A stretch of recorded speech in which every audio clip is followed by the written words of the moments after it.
पति जैसा भी हो, बीवी के सर पे एक बहुत बड़ा साया होता है। जब वो ना रहे तो औरत की जिंदगी जीते जी नर्क बन जाती है। लेकिन मैं वो बदनसीब हूँ कि मेरी जिंदगी बर्बाद करने वाला कोई और नहीं, मेरा बेटा ही था। वो अंधेरी रात में कैसे भूल सकती हूँ जिसकी स्याही ने मेरी सारी जिंदगी बर्बाद कर दी। संदीप मेरा 22 साल का बेटा था, घर का अकेला ही कमाने वाला था। और बारिश भी। मेरे पति के देहांत के बस कुछ ही महीने गुजरे थे कि वह एक रात एक लड़की को अपने साथ ले आया। कहने लगा मुझे उससे शादी करनी है, लेकिन मेरे इनकार कर दिया।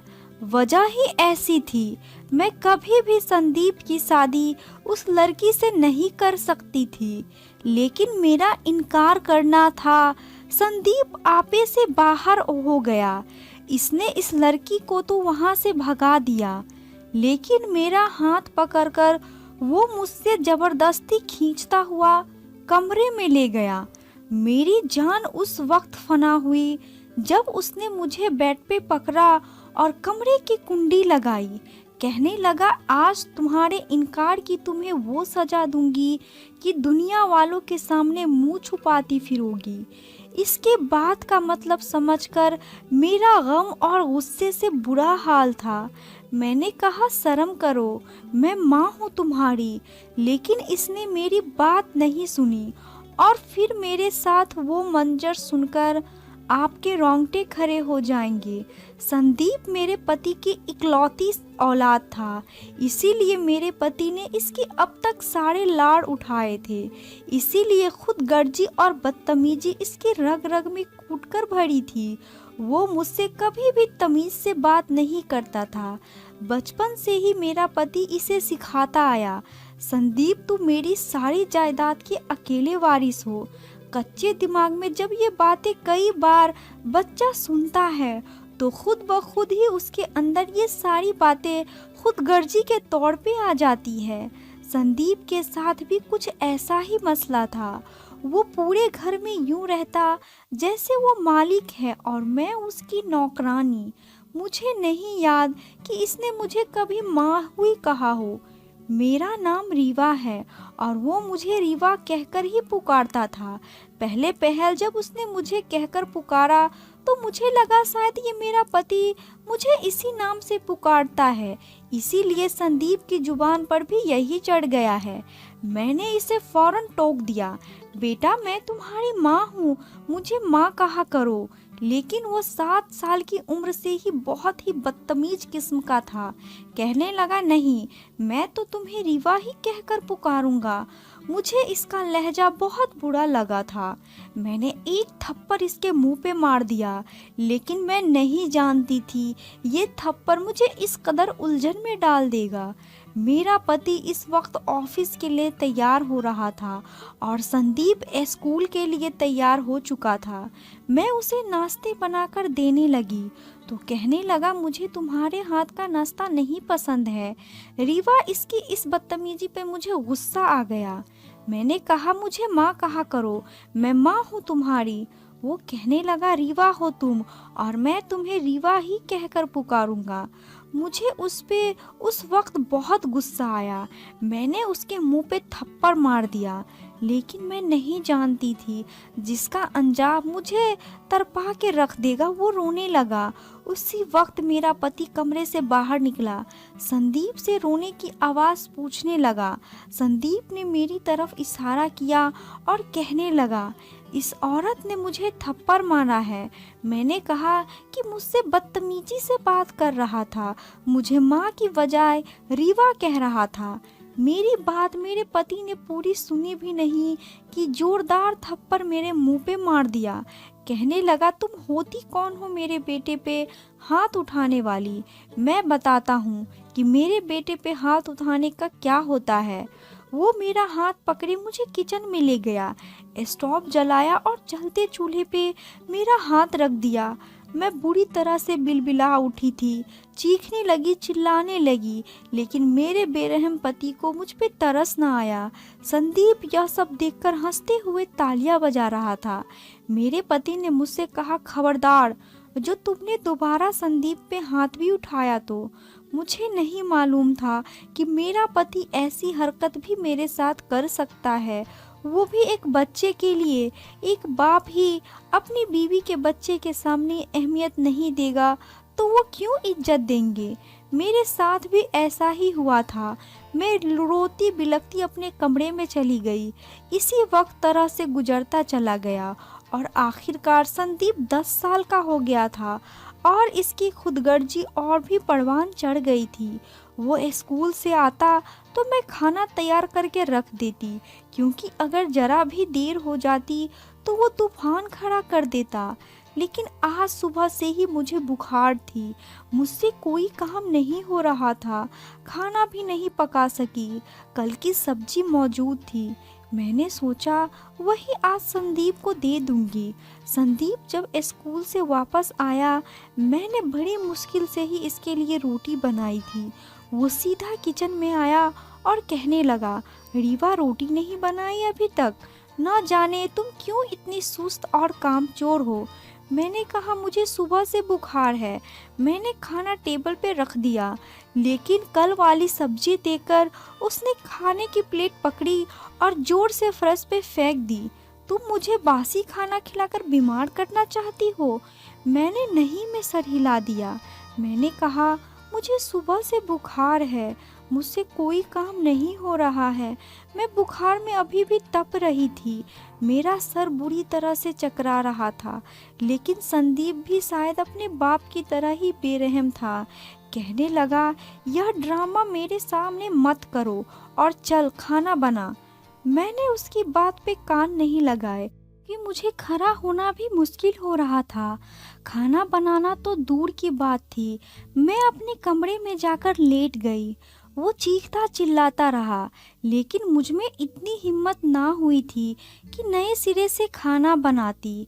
मेरा पति अपने ऑफिस से शाम को ही वापस लौटता था, लेकिन आज शायद संदीप ने फ़ोन करके जल्दी बुला लिया।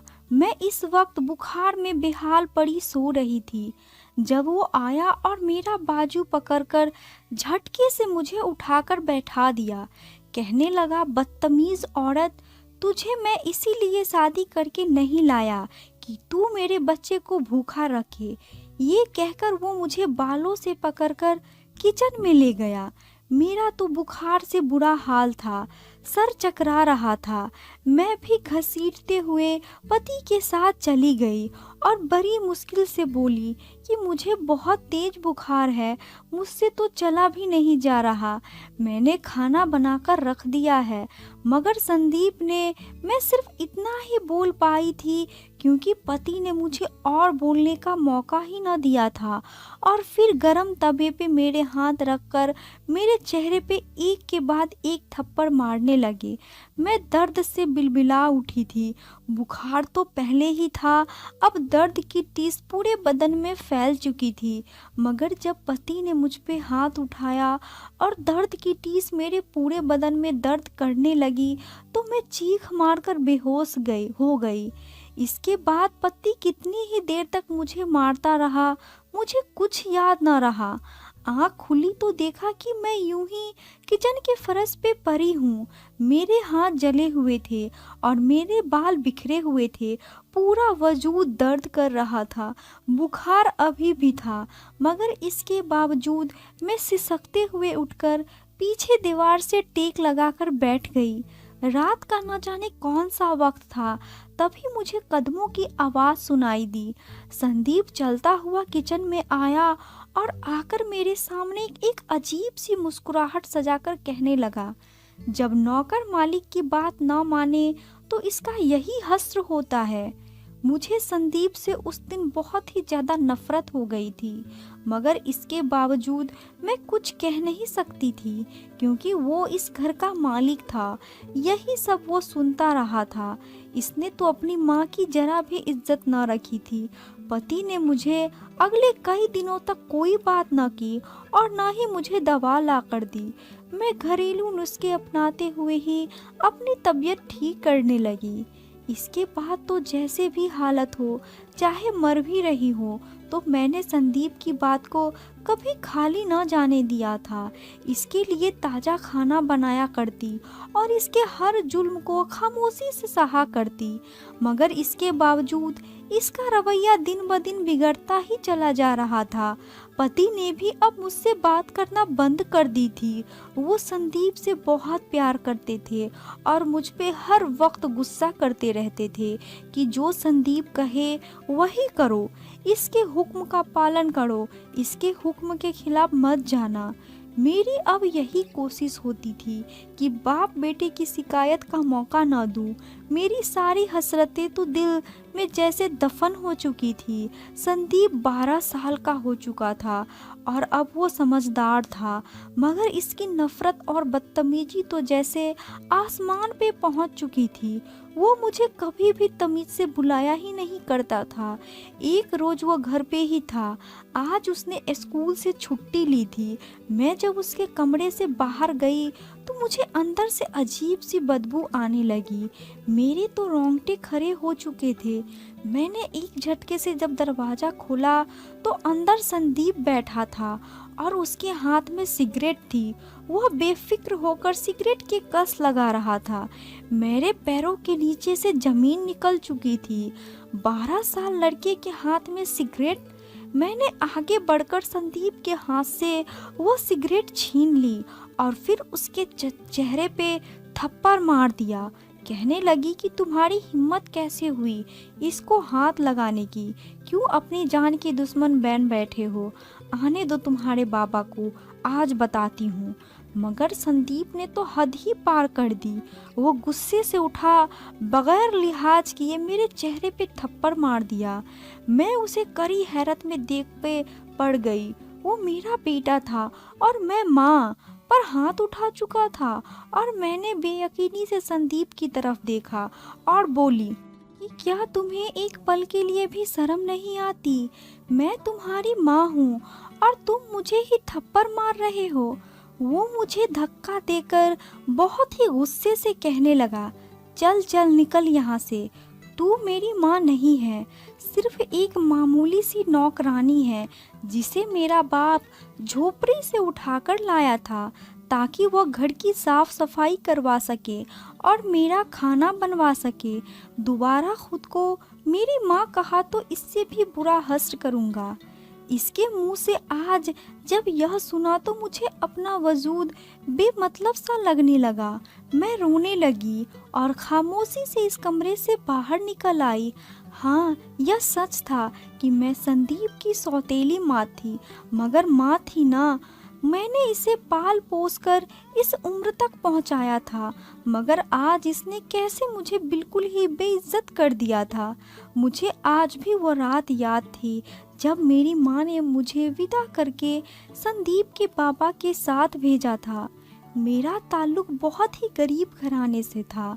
संदीप के बाबा जैसे शख्स का रिश्ता उनके लिए खुशी से कम न था, क्योंकि वो अच्छा खाते कमाते थे। मैं तो जवान थी, मगर संदीप के बाबा पक्की से उम्र के आदमी थे। मगर मेरे माँ बाप ने जरा भी सोचे समझे बगैर मेरी शादी संदीप के पापा से कर दी और विदाई से पहले मेरी माँ ने हाथ जोड़कर मुझे यही कहा था, तुम इस घर में दूसरी बीवी बनकर जा रही हो, वहाँ संदीप का एक माँ की तरह ख्याल रखना और अपने पति को कोई शिकायत का मौका न देना। ये ना हो कि कल तक तुम पर कोई बात आए और वो तुम्हें घर से निकाल दे। ये बात हमेशा अपने दिमाग में रखना बेटी। बेटी, तुम्हारा बाप एक दिहाड़ी करने वाला मजदूर है। इसके सर पर तुम्हारे बाद और बेटियों का भी बोझ है। मैं माँ की नसीहत पल्लू से बांधकर यहाँ तक आ चुकी थी और शादी की रात जब मैं दुल्हन बनी अपने पति का इंतजार कर रही थी, वो कमरे में आते ही नहीं थे, क्योंकि संदीप इनसे बिना वजह की जिद करके अपने पास रोक लेता था। जब वो कुछ देर बाद मेरे पास आया और हमने कुछ बातें की, कई बार अचानक से संदीप दरवाज़ा खोलकर अंदर दाखिल हो गया और जिद करते हुए अपने बाबा को अपने पास ले गया। मुझे मेरे पति ने कभी ये नहीं कहा कि तुम मेरी बीवी हो, यह घर तुम्हारा है, तुम इस घर की हर चीज की मालिक हो। इसने कहा ये घर और मेरा सब कुछ संदीप का है, वो इस घर का मालिक है। आज इस मालिक ने मुझे मेरी असली हैसियत याद दिला दी थी। शाम को जब संदीप के बाबा घर आए तो मैंने संदीप की हकीकत के बारे में उन्हें साफ लफ्ज़ों में बताया। संदीप तो उनके सामने साफ मुकर चुका था और कहने लगा कि बाबा ऐसा कुछ भी नहीं है, यह जानबूझकर बस मुझे आपकी नज़रों में गिराना चाहती है, वरना मैं क्यों सिगरेट पीऊँगा। संदीप के बाबा को शक हुआ। उन्होंने कमरे की तलाशी भी ली, मगर वहाँ से कुछ भी ना मिला। उल्टा वो मुझ पे चढ़ गया और बात सुनाते हुए कहने लगे, अगली बार मेरे बेटे के खिलाफ बात करने से पहले 100 बार सोचना, वरना मैं तुम्हें अपने बेटे की देखभाल करने के लिए यहाँ लाया था और तुम्हें घर से निकालने में 1 मिनट की भी देरी नहीं करूँगा। मैं तो डर के मारे हैरान हो चुकी थी। आखिर करती भी क्या? संदीप को उसके हाल पे छोड़ देती तो और बर्बाद हो जाता। यह सब देखकर कभी खामोश रहना पड़ा। वक्त यूं ही तेजी से गुजरता गया और संदीप बड़ा होता गया। वो तो मुझे तू कहकर बुलाया करता था और कभी कभी तो नौकरानी भी कहकर मुझसे अपने सारे काम करवाया करता था। पति को भी अब मुझसे कोई खास फर्क नहीं पड़ता था। मैं तो बस नौकरानी बनकर ही रह चुकी थी। लेकिन एक दिन रब ने मेरी सुन ली। संदीप 16 साल का था कि जब मैं उम्मीद से हो गई। इस दिन तो मेरी खुशी का कोई ठिकाना ही न था। मेरी गोद भर गई थी। मेरा अपना बच्चा अगर हो जाता तो शायद पति के दिल में मेरी भी अहमियत बढ़ जाती। यह सोचकर मैं खुश हो गई थी। यह खबर सुनकर मेरा पति भी खुश था। इसका रवैया भी मुझसे अच्छा हो गया था। लेकिन यह बात संदीप से बर्दाश्त नहीं हुई। वो मुंह सुझाए बैठा था, लेकिन मैंने भी परवाह नहीं की। लेकिन मैं नहीं जानती थी वो इस कदर जलता है मुझसे। मुझे डॉक्टर बेड रेस्ट का मशवरा देकर गए थे, लेकिन फिर भी मैं खाना खुद बनाती थी। मैं दोपहर को ही उठती तो सोचा कि रात के लिए खाना बना लूं, लेकिन जैसे ही मैं किचन में दाखिल हुई तो बुरी तरह से मेरा पैर फिसला था और अगले ही लम्हे में मुंह के बल बहुत जोर से गिरी थी, क्योंकि किचन में सरफ वाला पानी गिरा हुआ था। मेरे पीठ में बहुत दर्द होने लगा। मैं चिल्लाने लगी जब संदीप हंसता हुआ किचन में दाखिल हुआ। कहने लगा, तू अपने खून को मेरी जायदाद में हिस्सा बनाना चाहती है ना? ले, आज मैंने वो भी ख़त्म कर दिया। अब ये सब कुछ सिर्फ मेरा है और किसी को मैं कुछ भी नहीं दे सकता हूँ। मेरा रात तक वहीं रोती तड़पती रही। संदीप घर से बाहर चला गया। जब पति घर आया तो मुझे देखकर डॉक्टर के पास ले गया। मेरा बच्चा ख़त्म हो चुका था। मैं बहुत रोई, लेकिन इसका इल्ज़ाम भी पति ने मुझ पे डाल दिया कि मैंने किचन धोने की कोशिश की तो मैं गिर गई। यह बात संदीप ने ही उन्हें बताई थी। संदीप 19 साल का हो चुका था और उसकी आदतें और ख़राब हो चुकी थी। कई रातें घर से बाहर रहना, झूठ बोलकर पापा से पैसे लेना, अलग अलग तरह की बुरी आदत जैसे इसमें समा चुकी थी।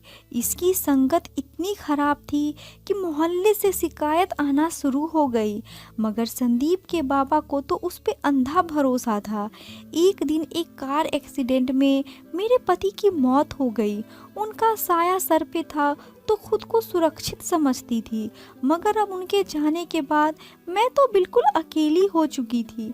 संदीप तो वैसे भी कभी मेरा ना बना, भला वो मुझसे कैसे मोहब्बत करता। बाबा की मौत पर वो दुखी था, मगर फिर सब कुछ भूल भाल कर जिंदगी के मजे लूटने लगा। वो तो मुझसे और बदतमीजी करने लगा था। एक दिन उसने कुछ ऐसा किया, इसके बारे में मैंने कभी सोचा भी नहीं था। वो एक लड़की को लेकर घर आ गया। वो लड़की बहुत रो रही थी और गिड़गिड़ा रही थी। संदीप उसे झड़प कर चुप कराने लगा। मैं कभी संदीप को देखती तो कभी इस लड़की को। संदीप तो लड़की को अगवा करके ले आया था। वो रोते हुए मुझसे कहने लगी कि आंटी मुझे बचा ले, ये संदीप मुझे मार देगा, ये जबरदस्ती मुझसे शादी करना चाहता है। संदीप गुस्से से कहने लगा कि मैं आज और अभी इससे शादी करने वाला हूँ। ऐ नौकरानी, जाकर मेरा कमरा सजा, आज मेरी सुहागरात है। मैं किसी तौर पे इसकी शादी उस लड़की से नहीं होने देना चाहती थी। वो लड़की डर के मारे मुझसे लिपट कर भीख मांगने लगी।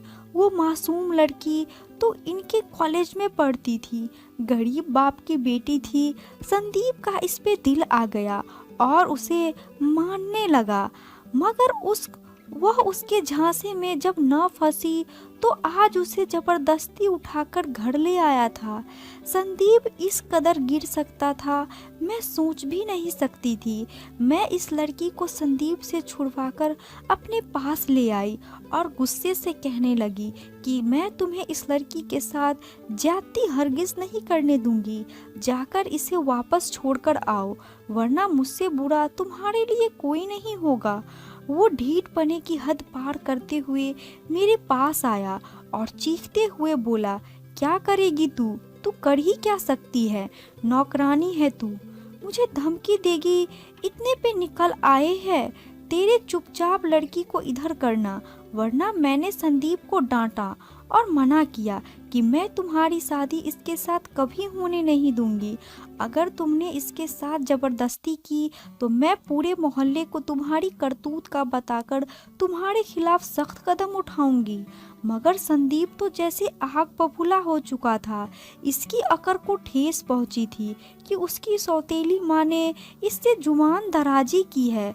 वह गुस्से में बढ़कर मेरे पास आया और मुझे बाजू से पकड़कर बोला कि तेरी इतनी हिम्मत कि मेरे सामने से जुबान चलाए? आखिर तुझे इजाज़त दी किसने कि तू मेरे सामने खड़ी रहकर इस कदर बोल सके? आज मैं तेरा वो हश्र करूँगा कि दुनिया तेरे जैसी औरतें याद करेंगी। मैं तो डर के मारे इसको देखने लगी थी, इससे पहले कि कुछ और करती। संदीप मुझे पकड़कर कमरे में ले गया और बेड पे पटक दिया। मैं हैरत और बेयकीनी से संदीप को देख रही थी। आखिर ये करने क्या वाला था? दिमाग फट रहा था, मैं कांप चुकी थी। आखिर वो ऐसा भी सोच सकता था? मैं गुस्से से इसकी तरफ देखने लगी और एक तेज थप्पड़ पूरी जान के साथ इसके चेहरे पे दे मारा। वो बिलबिला उठा। मैं उसके चेहरे पे थूक कर बोली कि शर्म कर, माँ का दर्जा रखती हूँ मैं तुम्हारे लिए। अंधे मत बनो, तुम इंसान हो या जानवर। खुद को इस हद तक मत गिराओ कि नर्क में भी तुमको स्वीकार न करे। संदीप बहुत हाइपर हो चुका था, इसकी आंखों में तो जैसे खून उतर चुका था। फिर उसने मुझे अपनी गिरफ्त में लेकर मेरे साथ गलत हरकत करना चाहिए, वह सोचकर ही मेरे रोंगटे खड़े हो गए। इस पर तो जैसे मेरी किसी बात का असर ही नहीं हुआ था। मैं सौतेली ही सही, मगर इसकी माँ थी और इसके मरे हुए बाप की बीवी थी। मैंने इसे खुद से दूर किया, मगर वो तो मुझ पे बहुत ज़्यादा जुल्म करना चाहता था। इसने मुझे दोबारा बिस्तर पे पटक दिया और बालों से दबोचकर गालियाँ बकता हुआ मुझसे ज़बरदस्ती करने लगा। मैं ऐसे हार नहीं मान सकती थी। संदीप जैसे दरिंदे लड़के को आज मैं सबक सिखाना चाहती थी। मैंने फौरन से साइड टेबल पे मौजूद कांच का गमला उठाया और संदीप के सर पे दे मारा। मैंने इससे संदीप के सर पे कई बार मारा। संदीप गिरकर तड़पने लगा। खून की धार निकलकर आसपास बहने लगी। इसके सर में कांच के टुकड़े घुस चुके थे और वो तड़प रहा था। मैं हाफती हुई संदीप को देख रही थी और आखिरी बार उसके सर पे दोबारा गमला पकड़ते हुए बोली, थू है तुझ पे और तुझ जैसों पे। तुम तो वो नासूर हो जिसे पैदा होते ही मर जाना चाहिए था। तू इंसान नहीं सपोला है जिसे दुनिया जहां की मोहब्बत और इज्जत देकर भी देख ली। इसके बावजूद वे अपने ही हो, अपने पालने वाले को ही डसना नहीं छोड़ता। संदीप जमीन पे गिरकर तड़प रहा था और मदद मांग रहा था, मगर मैं वहीं जमीन पे सहम कर गिरी रो रही थी। संदीप की अब से लेकर बचपन की सारी यादें और बदतमीजी मेरे दिमाग में किसी फिल्म की तरह चलने लगी थी। मैंने एक नज़र अपने वजूद पे डाली। बिखरे बाल और जगह जगह से फट चुके कपड़े, मुझे घिन आई थी। संदीप से वो तड़प कर बेहरकत हो चुका था। खून बहकर मुझ तक आया, मगर मैं यूं ही भूत बनी बैठी इसे देखती रही। संदीप मर चुका था। मैं उसे मारना तो नहीं चाहती थी, पर आज इसके अंदर के जानवर ने उसे मार दिया था। आज की कहानी आपको कैसी लगी? इस कहानी के बारे में कमेंट करके हमें ज़रूर बताएं। वीडियो को लाइक करके चैनल को सब्सक्राइब कर लीजिए, साथ में घंटी को दबाकर ऑल पे कर ले ताकि आने वाली वीडियो का नोटिफिकेशन आपको तुरंत मिले। मिलती हूँ अगली वीडियो में, तब तक के लिए धन्यवाद।